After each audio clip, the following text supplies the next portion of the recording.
Hi there. As if you haven't heard about this enough, today I'd like to talk about how I approach the coronavirus scare and put it in a broader context. Because I think when we think about these kinds of things or react to them, you have to, I always say you have to. You don't have to do anything. But it helps if you put it in a broader context. And this is a time when age gives you perspective. And I'm glad that I'm older and I can put it in perspective. So first, briefly, since I like to talk about the news of the week, the political news of the week, I just love our president. I love what he's doing. I mean, just this morning, this was after yesterday's really great press conference, but today, just this morning he was talking, and he's just so honest and forthright. I loved it, because people were asking, well, you're shaking hands, you're doing this, and he just talked about it's hard to change these habits and how he's trying to. I mean, it's like you're talking to a normal, unscripted human being. And in politics, do you know how rare that is? And how virtually impossible that is? I mean, that's one of the reasons why politics doesn't interest me. Because although I wasn't a politician, I was in government and I was quoted sometimes, and just to have to be careful about everything you said and really think about everything you say before you say it, I like it the way it is now. I can say whatever I want. You don't have to listen if you don't want to, but the freedom of that is incalculable. But for some reason, President Trump is just himself. And we've been having a lot of rain here. Just before people start talking about we might be having a drought again. I mean, it's raining a lot. I couldn't even go to the beach yesterday. I love going to the beach every Friday. I tried. I had the bag ready with all my stuff, hoping for a break in the rain. It really didn't come. But I think that's why it's so bright out in the backyard, because it's cloudy and it's overcast and it'll start raining again. But it is what it is. So let's talk about, because some of you are worried about what's going on. And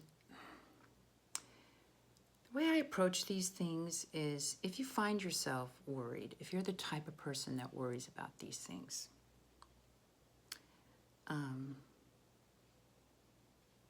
I recommend something I find very helpful is to tell yourself, if you feel undue worry about this, it's not really about what this is. It's about yourself. It's almost as if we have a certain amount of worry inside ourselves and it's got to latch onto something. So one of the things it does is it latches onto whatever is going on in the news, for example. Or if it's just something that you have an issue about, you'll latch onto that. I was thinking about this and excuse me if I mangle this story, but I just heard it once, about Jordan Peterson, whom I like and admire a lot, but he has had to deal with anxiety all his life. It's somehow how his brain is wired. And he was talking about when he was younger, how he had nightmares about nuclear holocaust, because there was a lot of concern about nuclear weapons in the obviously in the 60s, but also in the early 80s, there was a lot. And he was extremely worried about it. And it kind of reminds me of the young people today, the few or the many, I don't know how many there are, who are excessively concerned about the whole climate change issue. It's like they're going to latch on to something. So one of the things I've learned in my many years of self-healing and reflection, and particularly the writings of Joel Goldsmith, Eckhart Tolle, and Byron Katie, is to always, if you just can't tell yourself, don't worry, because your brain will do what it's going to do. But to remind yourself, it's not, whatever's going on with you, it's really not about something outside yourself. But instead, your internal anxiety will latch on to whatever is out there. One of the ways I get around this from my own brain is I look at numbers or history to get some perspective. So for example, I would use the analogy, our brains are wired that, we were in hunter-gatherer groups of about 30 people. So if, let's say, I don't know, if someone in your group got eaten by a lion, then you should be terrified of lions because you have a very good chance of being killed by that. So in my life, I walk around my neighborhood a lot. One of the things I should be concerned about is getting hit by a car, because a lot of people are driving distractedly. So I'm a pedestrian. I'm hugely aware. I never think a car sees me. In fact, I've adopted a little habit of when I'm crossing the street, I kind of just wave my arms, because I have noticed that our reptilian brains notice movement like a split second sooner. So people see me. They see me. So if that helps my numbers, the chances of me being killed by being hit by a car, I'll do that. It makes sense to me, because there have been couples. I mean, I knew this nice couple. They were crossing the street, and they were both killed. Likewise, bike riders. I don't ride a bike, but I've known a lot of bike riders that get killed. So those are the lions in my group. But with the news today, what happens is you hear things and it becomes a lion in your mind. But until I start knowing people who are dropping dead of a coronavirus, who are seriously, seriously ill, I realize it's just an amorphous thing out there. It's not real. That doesn't mean I'm gonna not do all the good hygiene habits or whatever, but really, flu kills more people. And we all know that. We know those numbers. Now, having said that, there's nothing you can, that doesn't mean you can tell your brain these things and you're gonna fix it. You're not gonna worry. I have anxieties about certain things that make no sense sometimes. So, but when you do have that, just remind yourself, it's not really about this. What is this anxiety really about? So, it's kind of funny. I shouldn't say funny, but in our neighborhood, I live in a kind of a wealthy neighborhood, Pacific Palisades. So I went to stop by the store Wednesday on my way home from the gym. I go once a week. And Mrs. Gelson's, there's like no parking. It's never happened. So I'm like, I couldn't park farther away in the little Palisades village because it was raining really hard. And I'm like, I don't want to get all wet. So I went home and I went back later that night before the market closed because I needed to get a few things. And of course, no toilet paper, no eggs, no steak. I wanted to get some steak. I ended up getting pork chops or something, which I had never gotten before, but I thought, okay, this will have to do, being a carnivore and all. But I thought it was kind of funny. It's like, we all know about, why are all these people buying toilet paper? You can figure it out as well as I can, but it's like a panic toilet paper buy. Now, I'll talk. So, all these people in the Pacific Palisades, all these wealthy people, they're so worried. Well, what's interesting is a couple months ago, maybe it was it was sometime around October, I don't remember the exact time, we had concerns about fires here in the Palisades. Now, there was no fire in the Palisades. It was actually further east, and then also I know from past history that if it hits Topanga, that's getting close. But I've lived in this house since 1984, and my husband had lived here. He bought the house in 1957. Fire has never hit this house, so I'm not worried about fires. But I think it's because of the Paradise fires, when that whole village in the forest burned down and those 200 people were killed.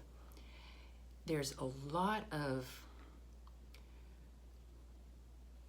precautions that people are doing that they didn't do before, or the community is doing.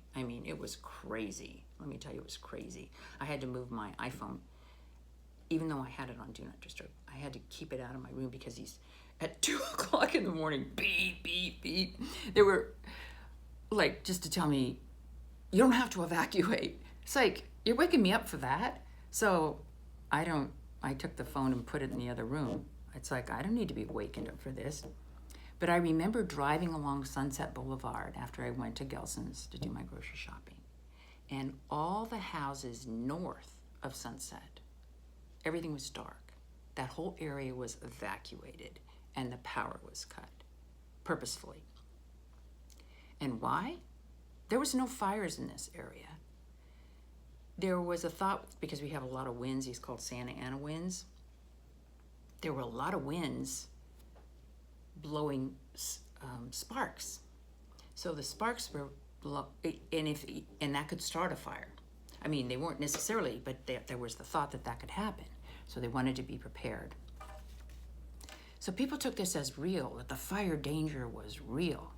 So there's some new neighbors at the end of my street. Very beautiful home that they built, and they're wealthy and all that. And they self-evacuated. So they went, and I thought, I'm not gonna evacuate. It's like, unless they order me to, but I'm not leaving my house because nothing's gonna happen. It was just so absurd. So you have to kind of laugh at it, but people were really anxious. I mean, when I talked to the neighbors, they were just like, aren't you scared? Aren't you this? So they had this scare, and now they're scared again. So it's almost like we have this great life, and we're just scared about so many things.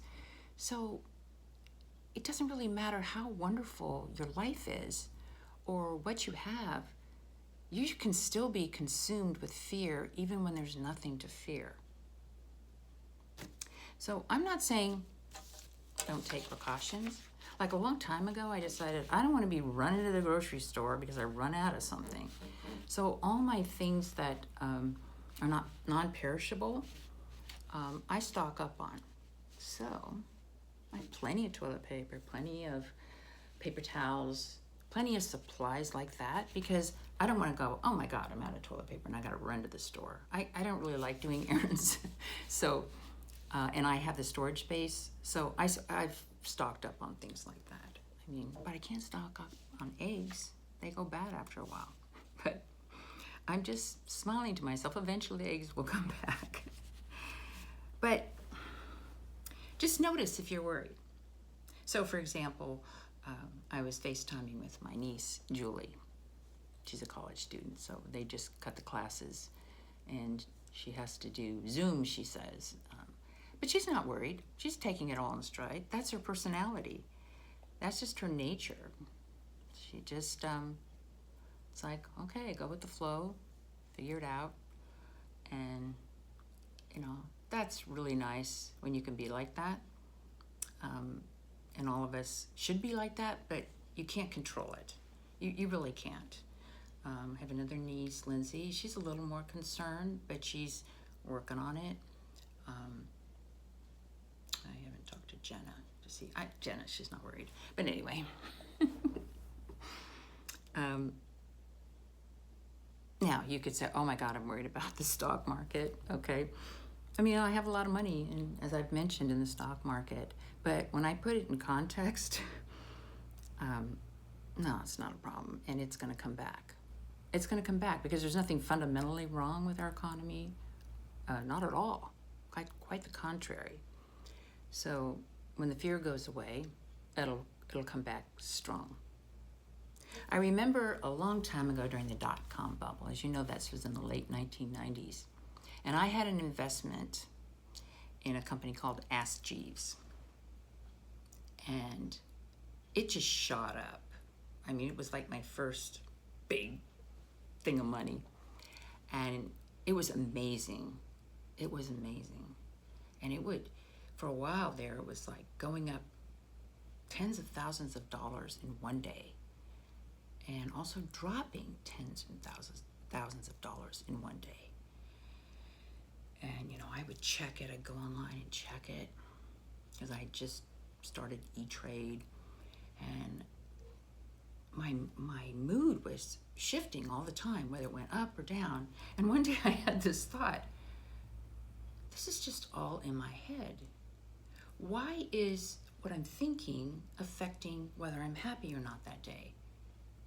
What if I hypnotized myself and said, it went up today, when it really didn't, and I'm going to be happy? Because in truth, it never doesn't matter what the stock is doing until you sell. Then it matters. But if you can just hold on to it, just leave it alone. Forget about it. Don't look at it. And that was a really good insight for me. I decided not to worry about that anymore. So on that day, I think it was Thursday, when the stock market just was, I said, I am not turning on any of the Fox Business channels. I'm just not turning on the television. And I kind of heard that the market had dropped tremendously. But it was really cool that Thursday afternoon. I suddenly realized how happy I was. That I have a great life. But I'm happy. It's like that didn't matter. And I do have a great life. So it was a feeling of freedom. And remember, that comes from inside yourself. So I encourage you to develop we live in a society today. So one of the things I'm trying to do is observe what's going on, what the changes are in our society. And for whatever reason, scares like this can spread faster in today's world, whether it be climate change fears, whether it be forest fire fears, or fire fears, or coronavirus fears. Think about that. It can become huge. So ask yourself, do you want to be whipped around by that? Or do you want to declare your independence? Just decide what you want to do. Adopt good health practices. But don't worry about it. Now, here's another thing that you could do. Let's have fun with this. What can we learn from this little episode? Because it will be over at some point. What do we learn? And what's improved? Okay, so I was thinking about this and jotting some things down and talking to some people. But if you think of any, let's put them in the comments. Write down your own ideas. So one is, always have a stock of toilet paper. So you don't have to worry if it's not available. Just have a little bit of extra somewhere on those kinds of things, just in case there's some weird scare in the future. You don't have to have a ton, but just don't let your gas tank go to zero. So if for some reason gas isn't available, you have some gas in your car or whatever. Just always have a stock of what you need. Now, I'm never worried about food because I know the human body can fast for 30 days. So I tend to have a lot of canned goods anyway. But if I run out of food, as long as I have coffee, I gotta have coffee. That would be tragedy if I couldn't get coffee. But I know how to, I have a generator, so I'll always have power. But if I didn't, as long as I have gas, I know how to light a gas stove with a match, even if I didn't have electricity. So I could boil water and make coffee that way. I know how to do that. So the other one, a big one that I think this whole coronavirus scare is, it's really helping us in this whole issue of globalism and the supply chains and not depending so much on China. Oh, this is huge, huge. And then also building resiliency. I'm a big, big, big, big proponent of building resiliency in yourself, in people, in societies. So it's kind of cool that we're figuring out what to do if a pandemic, what if a really serious pandemic where people were dying? a lot of people. And we had to just shut down for a while. I mean, we're going to know how to do it. How do you go to online schooling? How do people kind of hole up in their homes? How do people close down public events if we needed to? I mean, we're doing it now, but we don't really need to. Excuse me. I'm not sick or anything, but the house is cold because I don't want the heater on because it makes too much noise. So it's freezing in here. Not really freezing, but whatever. I like it because suddenly people aren't thinking about as much like going green. I mean, they're all worried about dying. So the whole climate change thing is just temporarily on the back burner. The other thing is, I think we're, as a society, developing good hygiene practices. I mean, I've certainly gotten better at that. I mean, I really thought about it. For example, I go to the gym, and you wash your hands and all that, because you're working out on the equipment. And then I thought, well, wait a minute, I'm touching my phone after I work out, because I have my phone with me. And I'm like, well, there's probably a lot of germs on my phone. So now I clean it with alcohol. They have these little alcohol wipes at the gym. And I clean it with alcohol because I'm thinking that thing's got to have a ton of microbes on it. So I'm developing better hygiene habits, and I think we all are, and we should. That should just be something we do in our society. I mean, there could be a serious disease that takes off. So we're developing ways of dealing with that. So in line with that, we're also speeding up how we develop vaccines. Now I know there's some anti-vaxxers out there, but really this isn't the channel for you, because I think vaccines are wonderful. But we're trying different approaches. We're learning how to do this faster. One of the things I liked in some of the briefings that I heard was that we're learning from this. Like Deborah, I forgot her last name, but anyway, she's like the expert. Deborah, I like the name. But anyway, she said that she was involved with when the AIDS epidemic first came out, or working with that, and she said we've learned a lot since then. We learned from that. We've learned a lot since then. So we're going to learn a lot from this. And I think about all the things that our wonderful president is doing, like, for example, establishing these public-private partnerships. And that was unveiled yesterday, March 13th, in that major press conference that the president gave, to speed up testing so we can have testing, like just drive-through testing, doing it quickly. We're learning all about this, how to do it better, because these things will happen in the future. What happens if you have to shut down borders? What do you need to do? Shut down flights coming in from other countries just to slow down the spread. Because if you can nip it in the bud, then we'll solve problems for the future.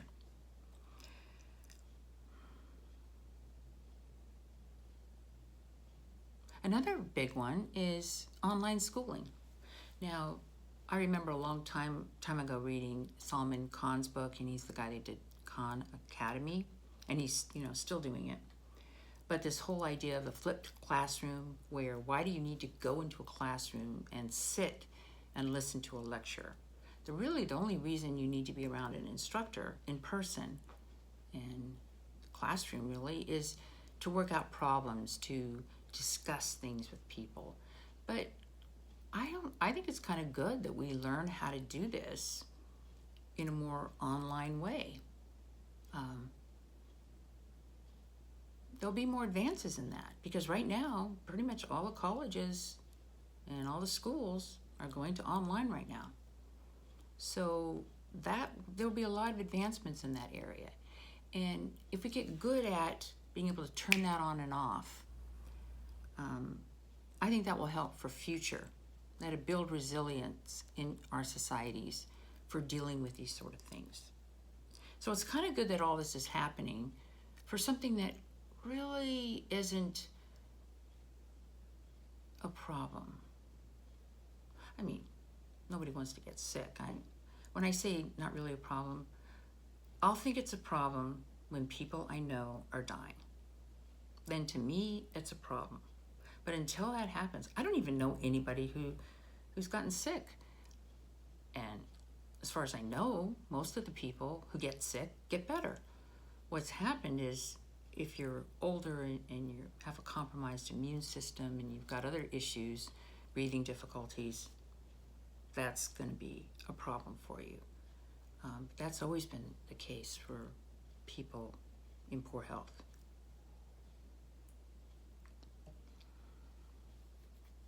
So let's see. Those are the ones that came to my mind. So if any of you can think of other benefits, I tend to do this, by the way. Something bad happens, I think, okay, it's not all bad. What's an advantage of this? So if you think of something, let me know. As you know, I do read all your comments. On some weeks, I have difficulty getting to the answers because I love to respond to all of them. But this past week, I pretty much responded to everybody. And I feel good about that because if somebody takes the time to write a thoughtful comment where they've thought about an issue or they comment on it, it really bothers me if I don't respond because I so appreciate. So others of you that respond for me, read the person's comment and respond. I'm very grateful for you when you do that because sometimes I just can't get to it. But anybody that spends the time to really think about something, to write it down, I mean, I'm honored by that. I really am. I love this little forum I've created. I mean, how cool is that? That there are some of you that want to listen to my thoughts and have your own thoughts. I love that. Okay, let's get back to our president. I'm speaking out more about our president. Well, first of all, I gotta say something about Joe Biden. Oh my gosh. What are the Democrats thinking? This is like, I have never seen in all my time of observing presidential candidates on either party, I've never seen someone as literally as defective as Joe Biden. When I say defective, I mean, he has severe cognitive problems. It is so obvious. And it's going to be obvious to everybody. So what are you thinking if you vote for him? I mean, do you really hate President Trump that much? That's real Trump derangement syndrome. I don't even know how to discuss that with somebody. If you will vote for Joe Biden, I mean, I'm embarrassed for him. I'd be embarrassed for the country. And it's not going to get better. I mean, he's aging rapidly. It's going to get worse. He's got cognitive difficulties. I mean, he never was a good candidate, and I discussed that, gosh, a long time ago in one of my videos. I talked about Joe Biden and why I never thought he could be a good presidential candidate. But now you've got this whole issue of the cognitive decline. And I don't get that. I literally don't get that. I mean, even Michael Bloomberg would have been better than that. He would have at least been cognitively there. I mean, and oh my God, okay, so let's just not even talk about that because I don't get it. I literally don't get it. But here's something I've noticed when I bring up Trump, and then, like I was talking to a guy at the gym, and I just bring it up. that I support Trump. And he was, that was great. And he was happy to hear it. But one of the things I've noticed is a lot of supporters of our president, they sort of feel obliged to say, after they say they support him, something negative about him, almost like they need to soften it. And I wonder about that, and I'll call you out on it. Because they'll say, well, yeah, but he tweets, or he does this. And this gentleman said, he brags about the stock market. And I'm like, why do you have to do that? I mean, that'd be like, I don't know, in your human relations, you don't do that. You don't say, oh, I love you, but, you throw your clothes on the floor or to your partner. Yeah.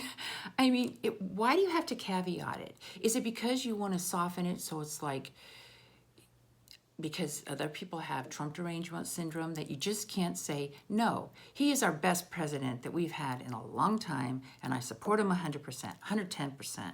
So that's that, okay? I mean, that just really bothers me. It bothers me. It's like, don't go half, well, I want to use good language, but you know what I'm talking about. He's a great president, okay? He does things differently, and I like that. I mean, he's changing a lot of things, and it's good. He cares about this country. Well, I don't need to go into all that, but I love having him as our president. I couldn't be more happy, period. So I had let me just, oh my gosh, 32 minutes. So let me just close with a quick story. I belong to this little Santa Monica Canyon Civic Association board. Totally liberal group. Because in this area called Rustic Canyon, totally liberal. But I get along with all the people there. I don't really, after President Trump was elected, there were lots of jokes about President Trump or just little snide comments that I didn't care for. But recently, one of the very, very active members of our community passed away, 82. And so we've discussed, how to honor him or whatever. And I noticed in his obituary, said that he supported Planned Parenthood.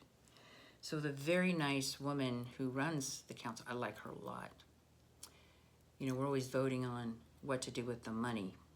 And she said, I'd like to propose that we give $1,000 to Planned Parenthood in honor of George. And usually when these things happen, somebody says, I second that, and all in favor, aye. And I didn't say anything. But I'm like, oh, it's $1,000.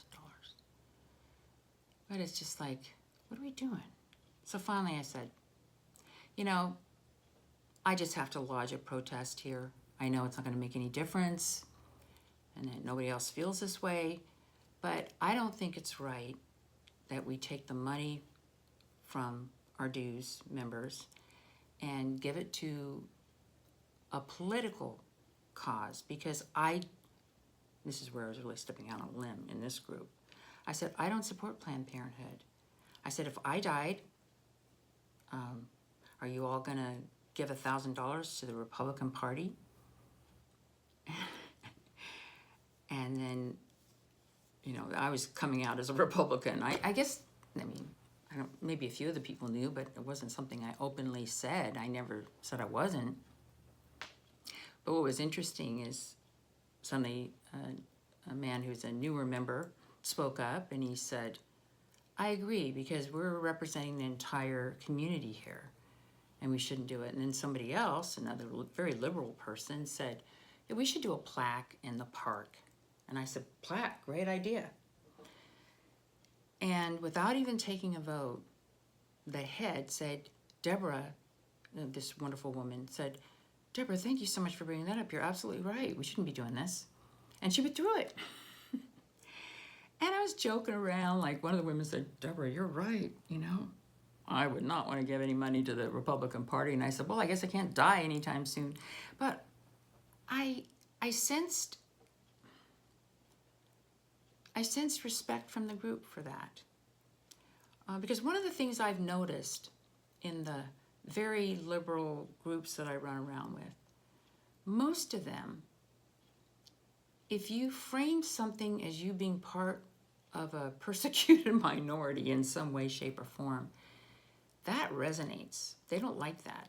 So that's a very effective tactic I found, because they claim they want to be inclusive, and they do. And another thing is they all know me there. So they can't say, well, she's some kind of deplorable, because I never acted deplorable. I'm polite, I'm nice, and everybody else there is nice too. It's a nice group. But I came home, I felt really good. I thought, it just felt natural, and I was glad that I did it. So I don't know if that helps any of you, but I'm just speaking out more, and I'm happy to do it. So I look forward to any of the other comments that you have. I adore the people who like listening to these videos. I mean, what a privilege this is. What a privilege. Thank you. And I'm eager to hear your thoughts. Thanks, bye.